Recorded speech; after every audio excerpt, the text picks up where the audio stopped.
What's up, Lions?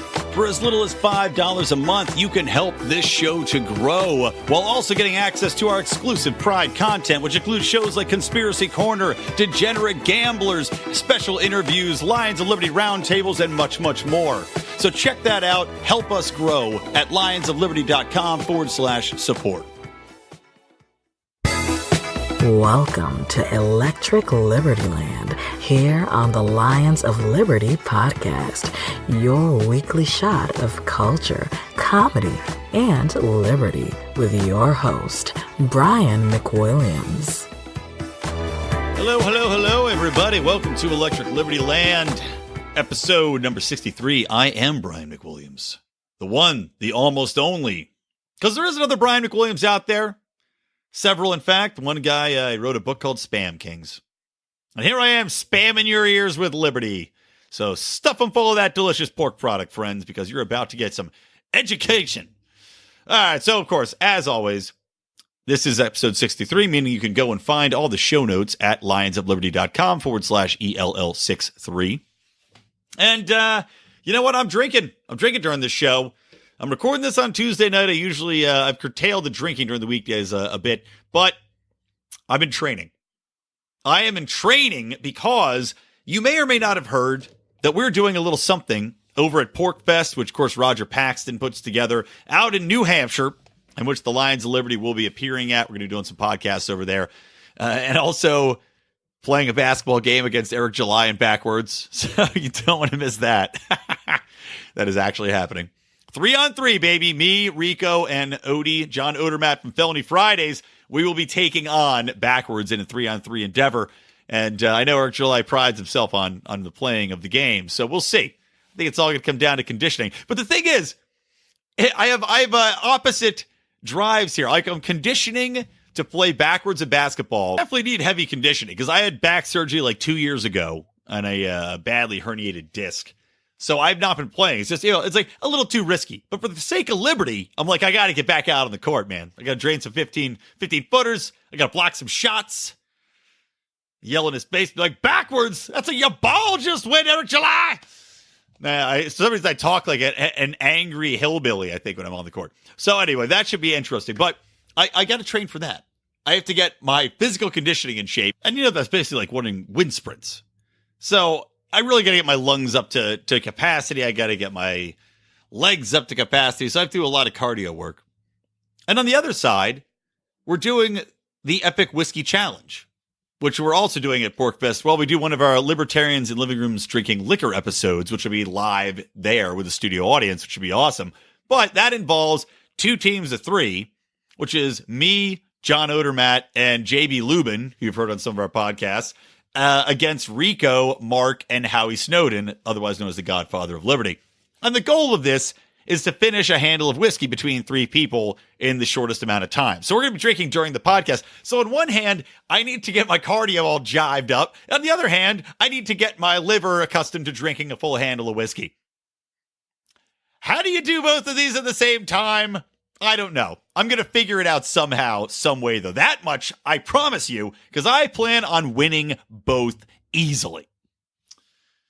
So I am drinking some Jim Beam today. That's a traditional whiskey challenge drink. We may not end up drinking it, but that's tradition. So I'm drinking some Jim Beam Black Extra Aged, classing it up as I do this podcast today. And, speaking of drinking, so I was out with Mark Claire, of course, is our flagship host on the Lions of Liberty podcast. He does his Monday shows talking to leaders in the Liberty movement, in addition to doing a lot of our LILDL shows. And he just had Roger Paxton on, which is pretty fun conversation. And if you ever want to hear Roger's firsthand story, first time ever told, talking about drawing his gun out in his own apartment on attackers as they're coming in the apartment, you got to listen to that show. Only told here on the Lions of Liberty for the first time. Roger, of course, hosts the Lava Flow podcast, so you should check that out as well. But I'm out with Mark Claire, and we're drinking on Friday night this past weekend. And who are we meeting up with? Well, just so happens that Jason Stapleton has moved here from the Japel Stapleton podcast, and he has moved in just down the street. It's Kismet. We have like a little Liberty oasis here in West LA, like a 3-mile radius. So we go out with Jason and have a good time with that guy. I mean, it was awesome hanging out. I tell you, honestly, you never know, because you never know what to think about people who you think you know them a bit from the podcast, but you don't really know what's behind the curtain. But I will tell you, for me, guys, this is it. You get what you get. Like, this is, you meet me on the podcast, you're listening to me right now. There you go. This is it. You're getting it right full blast in your face when you see me. If you come to Pork Fest, you'll encounter it in person. But it was really fun hanging out with Jason. And we're actually going to be doing a big meetup now. So we talked this through when we were all together. I just spilled whiskey on my hand. Lick that off. But we're going to have Jason, we're going to have me, Mark, and we're going to have another special guest. Dave Smith is going to be in Los Angeles. So we are doing a meetup group in Los Angeles, in Hollywood, and that's going to be on the 31st of March. So if you are hearing my voice, if you're in the LA area or surrounding areas, and you want to come meet up with me, Mark, Jason Stapleton, and Dave Smith, have some drinks, slang some Liberty, then you can come on out and go to the show notes. Again, lionsofliberty.com/ELL63, and you can get an RSVP for the event. Make sure you RSVP for this, guys, because I guarantee it's going to hit a capacity. So get in there early, get your ticket, get your RSVP. It's free to attend, but you got to have something at the door to show the people. That should be an awesome time. All right, so first things first. I'm drinking whiskey, so, let's get angry. And one of the things that's been making me really, really angry lately is the ongoing fucking ridiculousness on Venice Boulevard, which I've talked about on the show before. I live in LA. You're familiar with Venice Beach, I'm sure. Everybody's familiar with Venice Beach. Well, there's a boulevard that leads to it. Major thoroughfare. 3 lanes on both sides. It's the way people get to the beach. It's the way people get to a lot of places in LA. These assholes, Garcetti, the mayor, this Mike Bonin, piece of shit city councilman, who I've emailed several nasty, nasty emails to, and of course he doesn't respond to them. One of them was actually, it was nice enough that he could have responded. And then after he didn't, then I just got really vitriolic. I was just laying into him, calling him all sorts of things. So what they've done is they decided, between a bunch of dickheads who were pro-environment and pro, quote-unquote, safe streets, they got together and they said, you know what? Here's a great idea. What we're going to do to slow down traffic and make things safer, and of course, has the added benefit of being part of the quote-unquote road diet they're pushing in LA, to get people to stop using cars and use the shitty public transit, which doesn't work because nothing connects to anything, and the buses take forever in traffic. To try to get people to do that, they're going to take away lanes on major roads. And what do they replace them with? Well, they take them away for about 2 or 3 miles, and they replace them with bizarre bike lanes, which makes zero sense. The way it's set up is that you have your 2 lanes now instead of 3, then you have a row of parked cars, then you have some stanchions, then you have a bike lane, then you have the shit on the side. Now, while you now, as a biker, have a protected car barrier between you and cars going down the road, the problem is you now also have a full car between you and the person driving. Thus, when people are trying to make a right turn, they can't see anything. Seems obvious, right? What also seems obvious is that there'll be a lot of issues with the already trafficked streets, causing more traffic when you restrict these lanes. And we've seen that play out because businesses are closing. Small businesses along these routes are closing down. They're seeing business drop 30 to 40% by their own estimates because people now are confused by the setup. They don't want to deal with the traffic. And all the residential streets now have more traffic and more accidents because people are avoiding the main thoroughfares and they're cutting through neighborhoods. So well done, jerk-offs. Well done with this concept. And let's hear some more stats. I just got to yell at this at the top of the show. I swear to God, I'll get off it in a minute. But it just encompasses everything about government you hate. The grand vision of bullshit that only a few select dickheads who don't deal with actual problems or commutes would believe in and buy into because they want to force you to do what's right by their standard. And if it's not convenient for you, if it makes your life infinitely worse in the short term, and who knows if it's ever going to pay off long term, by the way. But they don't care. Nope. This is what's good for you. This is democratic government in a nutshell. Or at least progressive vision of government. That they know what's best and you don't know shit. But as we're seeing statistically play out, total accidents, this is over the last year, and these are stats provided by the city. Total accidents up by 20%. Injury accidents up by 43%. Complaint of pain injury accidents up by 74%. So people who are supposed to be going slower apparently are going faster when they're hitting people. And visible injury accidents up by 30%. Now, this is, again, all in the context of a, quote, safe streets initiative. And as we see so many times when we're dealing with government, the exact opposite is what actually occurs.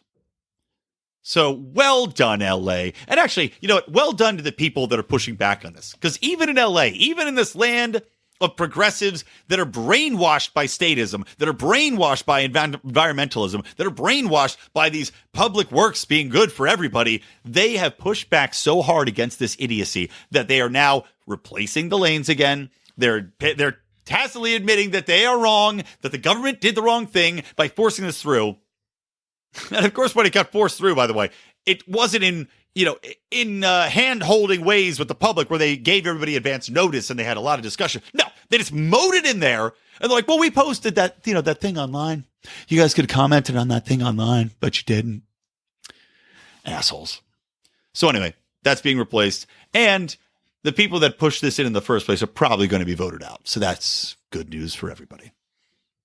All right, let's move on to some other things. Let's get on some Trump-esque things. How about that? So during a rally for would-be chump, now is being proven a chump, Rick Saccone, or Saccone? I'm going to say it's Saccone. It is in Pennsylvania. GOP candidate, looks like a seat that's going to go to the Democrats. Trump's out stumping for him. And he's making this big, bold pitch, as Trump does. And, of course, he ties in the drug war. Because if there's one thing Trump sucks on, well, there's one thing. There's many things Trump sucks on. But from a libertarian perspective, one of the top things Trump truly, truly sucks dick on, it's the drug war. So what does he do? He goes out there and he calls for executing drug dealers, which got some of the most enthusiastic cheers of the night. Isn't that heartbreaking?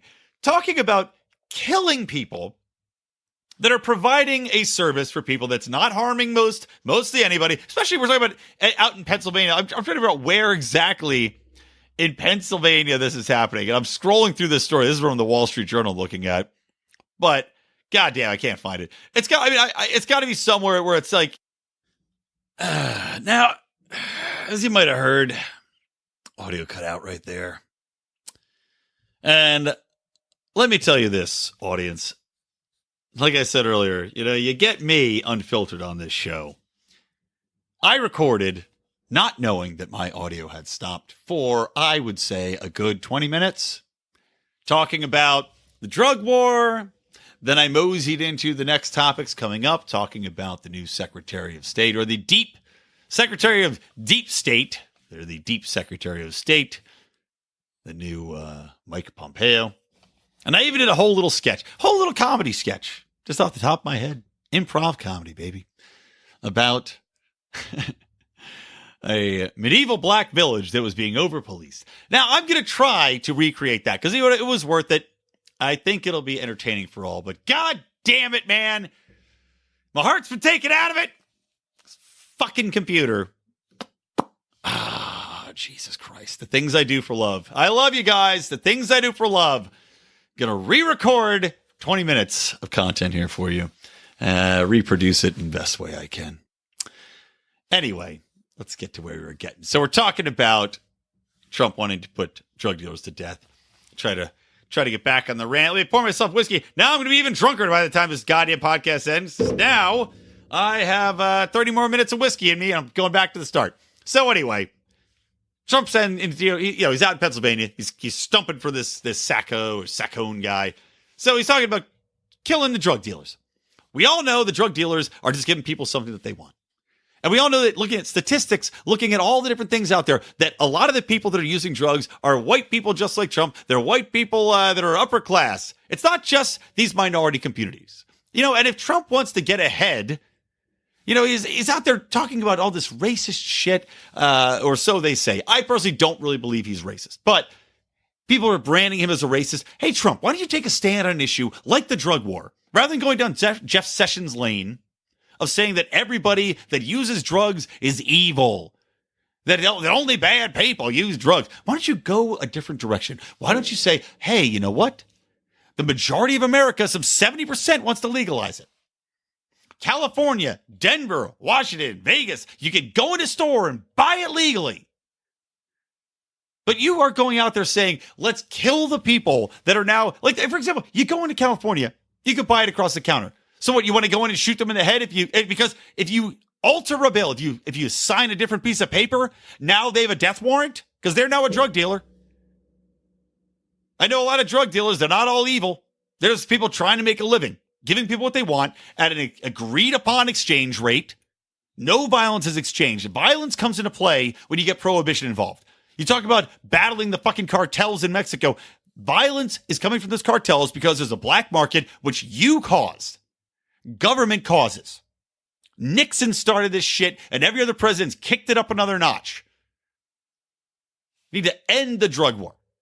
Need to end the over-policing of minority communities, because that's what we need. I mean, really, like I said, you want to make inroads to people that are for social justice, for equality of races. How about equaling out the policing? How about having these black communities that are targeted, that you got 75% more cops circulating around, which is why the arrest rates are so much higher? How about evening that out?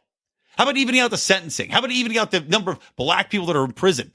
How about fixing the families that are destroyed by this shit? I had to take a sip of my whiskey there.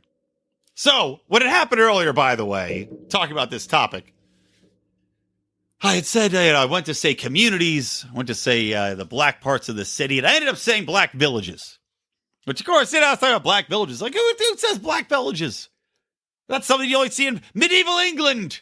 So you got these people, these black people, Moors, as they were called in the day, sitting around like, Swedish call. Knights coming around here every 3 fucking hours, strolling around, kicking over my crops, arresting my cousin over there. What's the deal, Kingy? Why are we being overnighted over here? Doesn't make any sense. I'm just trying to make a living, aren't I?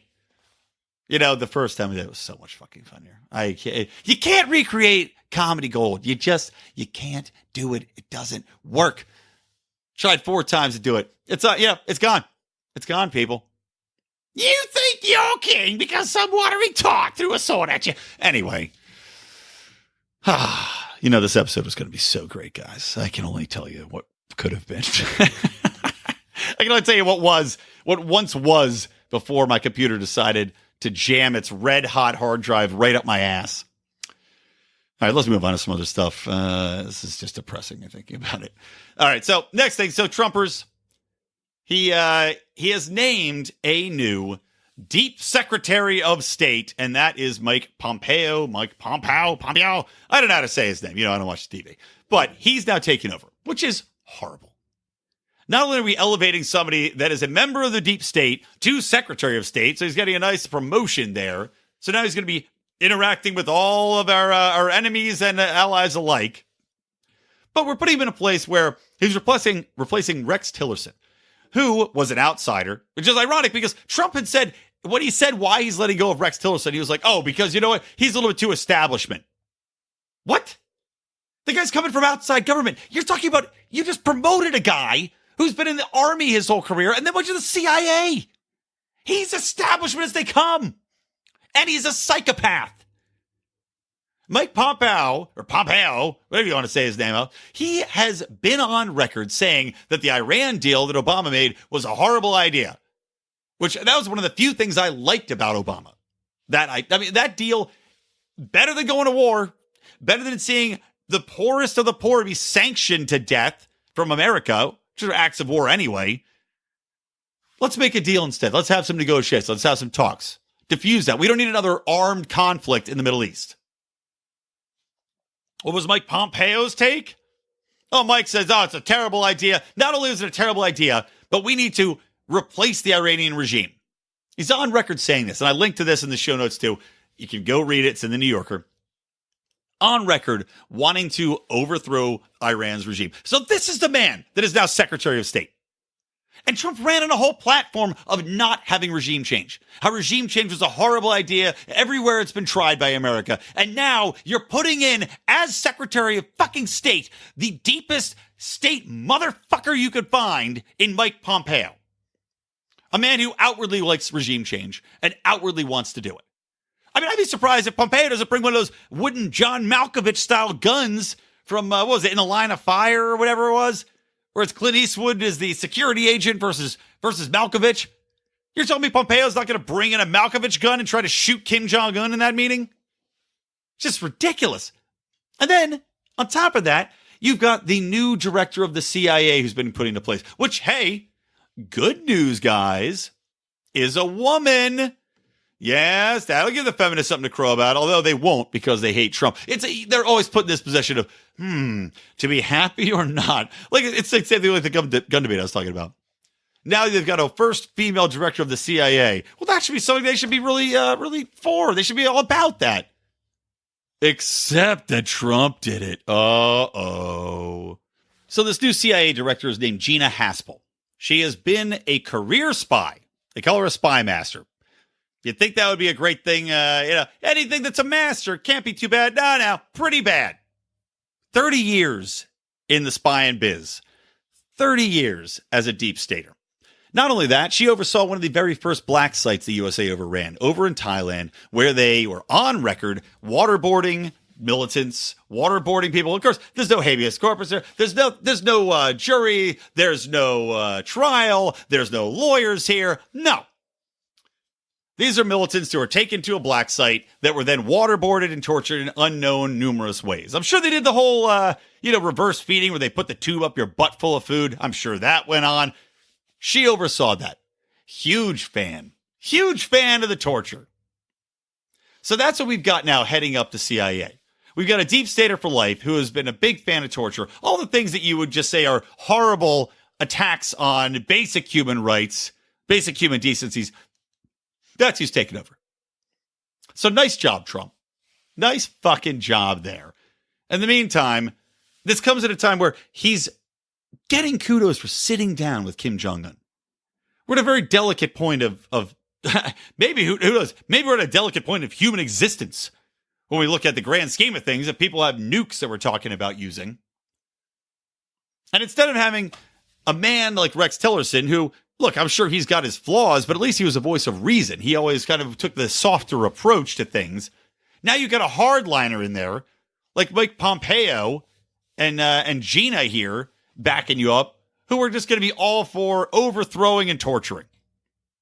That's what, if they ran for president, if Pompeo was running for president and Gina was his VP, it would be overthrow and torture 2020. But that's what we have to deal with. God, I'm still so mad that whole medieval Black Village thing was lost. God, it was great. It was great. It was excellent. Monty Python social comedy. All right, guys, we're going to break. I'll be right back.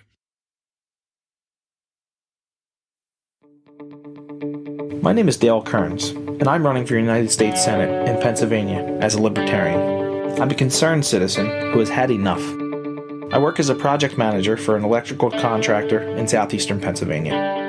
There I manage large commercial and industrial projects. I'm a husband and a father of 2 energetic little girls. I'm running to advocate for a society where my girls have more liberty, not less. Will you support our campaign? Unlike my competitors, I'm not a career politician. I don't have millionaire and billionaire donors. I'm running for Senate in Pennsylvania because I want to take the message to Washington that we want government out of our lives. Will you let me be your voice? Let me be the voice that says we will not walk quietly down the road to serfdom. The voice that says we need free market solutions. The voice that says we need to end the failed war on drugs. The voice who will fight for the forgotten man, non-violent offenders wasting away in prison, and addicts who are afraid to speak up and seek the help they need. We are seeking members for our campaign team. I encourage you to apply. We need donations to help us spread the message of liberty across the state. We can go on hoping for liberty to happen, or we can fight together. I hope you choose the latter and join me today. Find out more at dalekearns.com. Paid for by Dale Kearns for office. All right, we are back with Electric Libertyland, episode 63. I, of course, am Brian McWilliams. So, this is going to be a shorter episode. I am heartbroken. Like I said, I'm heartbroken. Loss of this great content. So let me do some. Let's talk about some some more entertaining things. How about that? How about let's talk about Hillary Clinton falling down the stairs twice in India? I mean, that you can't help but be cheered up by that, right? I'll drink to that. I'll drink to that right now. Ah, delightful. And it's, you got to see the video again. This is on lionsofliberty.com/ELL63. But you got to see this video of her coming down the stairs. She's wearing like a sun hat.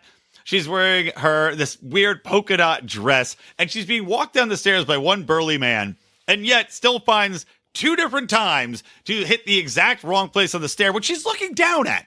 So she clearly cannot see. And I'm looking at a grainy video shot from 50 feet away. I can see that where she is stepping has a missing portion of the step.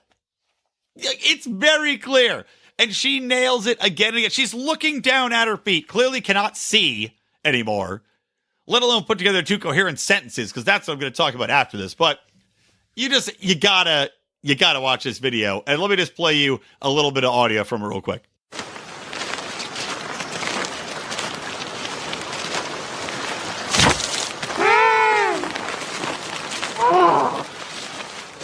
All right, admittedly, that was not actual audio from Hillary Clinton falling down. There was no real audio on it. It was too far away. That was the sound of a penguin falling down and making a noise. But, I mean, look, Hillary Clinton basically has become the penguin from fucking Batman at this point, has she not? I mean, she sits around, she dwells in the past, she always wears these weird, formless, pear-shaped jumpsuits. She is the penguin. She should just embrace that. Donald Trump is the Joker. Like, really, this is, like, guys, I think I'm onto something here. Donald Trump's the Joker. You could easily make that. I know Don Smots is listening. I'm going to challenge him again for the free plug. For the free plug. Did I say Don Smots? Dan, for the free plug. A Donald Trump Joker versus a Hillary Clinton penguin. That's a great image. We'll push that on our Facebook if he gets it to me. So, I mean, come on, though, guys. This is pure movie gold I'm pitching here. But just see this woman fall down it was too funny. And clearly she's still just out of it. So she goes to India and she gives this speech wherein, and I'm just going to sum it up. I don't want to bring up and read the whole long quote, but I'll sum it up. She is on her still Woe is Hillary Clinton tour, now in India. So Woe is Hillary Clinton tour. And she basically says that the reason Donald Trump won was because people who voted for her were moving forward. And the people that voted for Trump were moving backwards. And they were moving backwards into racism and bigotism and sexism and all this dumb bullshit. Now, seeing that Donald Trump just put a woman in this position of CIA, of course, makes you think that maybe Donald Trump is not so sexist. And also, I would be shocked. Hillary Clinton does not strike me as a woman who is completely confident in herself. I know it sounds crazy to say a woman that ran for president, but she certainly seems to be like someone that is backstabbing, conniving, and does not exactly have a strong sense of self-confidence. Otherwise, she would not be still doing a book tour, still out there complaining and making excuses to why she lost to a reality star. People that believe in their self-worth don't do that sort of thing. And if she got into office, I don't think that you'd see a woman anywhere near, maybe Huma Abedin, whatever her name is. Maybe Huma would be around her. And Huma, by the way, was about 5 steps back in the video that's at Lions of Liberty that you can see. She'd be around. But any woman that actually had any sort of power, any sort of presence, any sort of gravitas, no, you're not seeing that around Hillary Clinton. Absolutely not. You would see wall-to-wall men in that cabinet because she doesn't want to be threatened. I guess ironic in a way that a woman would want no other women around, only men, so she doesn't feel threatened. But that's what I guarantee the case would be.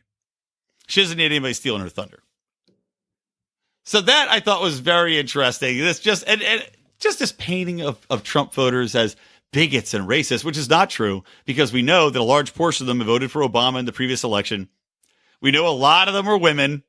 Because he got a ton of white women voting for him. He got women from all segments. He got Hispanics, he got blacks. The man won because he brought a different message. He won because he was anti-establishment. He won because you, Hillary Clinton, ran one of the most pathetic, terrible campaigns that's ever been run. You're an establishment shill that has lived her life sucking off of either the government or your Clinton Foundation, which is just corrupt as hell. Still looking forward to that coming out. And you're just unlikable as a human being. I don't understand these people who look at Hillary Clinton and go, oh, she's such an inspiration. In what way is she inspiring?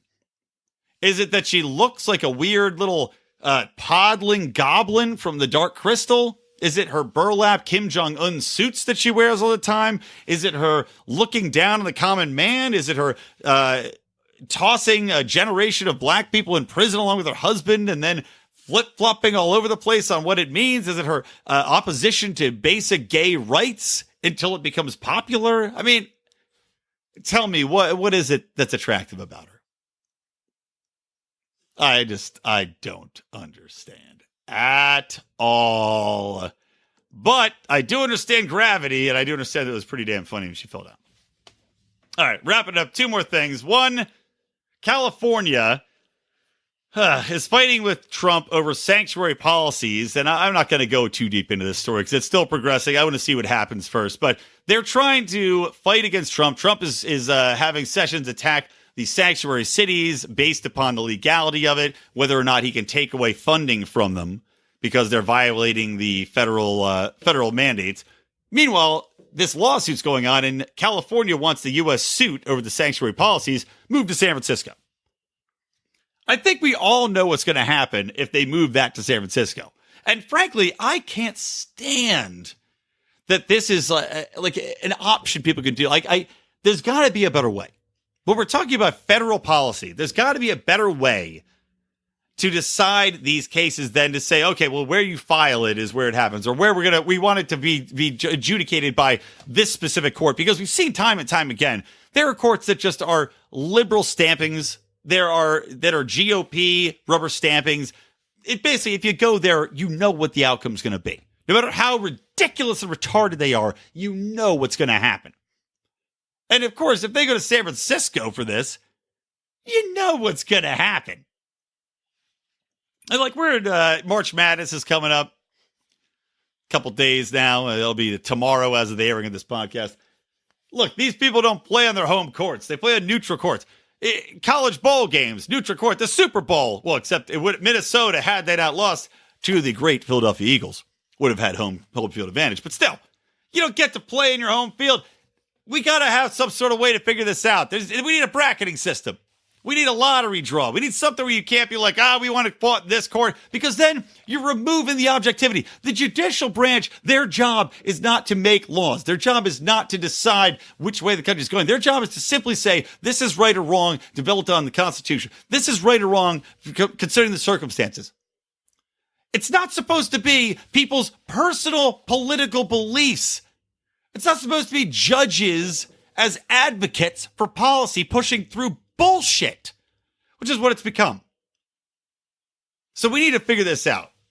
We need to have some sort of neutral ground system where all these things take place, where maybe they have a rotating judiciary from different states that go through. How about that idea?